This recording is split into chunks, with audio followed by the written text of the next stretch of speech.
कुरुंदवाड नगरपालिकेच्या निवडणुकीतील मतमोजणीला जिम्नाशील हॉलमध्ये सकाळी 10 वाजता सुरुवात झाली। कुरुंदवाडमध्ये राजर्षी शाहू विकास आघाडी, काँग्रेस आणि भाजप अशी तिरंगी लढत झाली। यामध्ये नगराध्यक्षपदाच्या लढतीत राजर्षी शाहू विकास आघाडीच्या मनीषा डांगे यांनी काँग्रेसच्या योगिनी पाटील यांचा 2000 मतांनी पराभव केला। नगरसेवक पदासाठीच्या एकूण 20 जागांपैकी राजर्षी शाहू विकास आघाडीचे 12 उमेदवार विजयी झाले, तर काँग्रेसचे 8 उमेदवार विजयी झाले। नूतन नगराध्यक्षा मनीषा डांगे यांनी राजर्षी शाहू विकास आघाडीच्या माध्यमातून शहराचा सर्वांगीण विकास करण्याची ग्वाही दिली।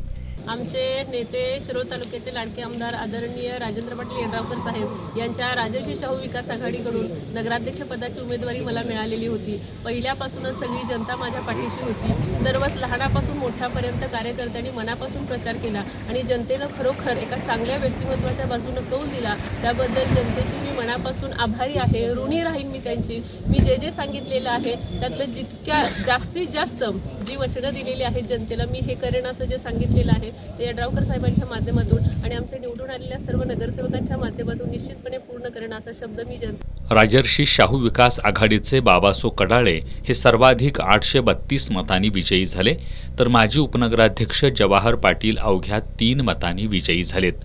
भाजपला या निवडणुकीत खातं खोलता आलेलं नाही। राजर्षी शाहू विकास आघाडीचे संगीता कर्नाळे, रमेश भुजुगडे, विमल पोमाजे, बाबासो उर्फ जय कडाळे, सुनंदा आलासे, जयश्री पाटील, अक्षय आलासे, जवाहर पाटील, वैभव उगळे, अलका मधाळे, दीपक गायकवाड, जुबेरिया गोलंदाज हे उमेदवार विजयी झाले।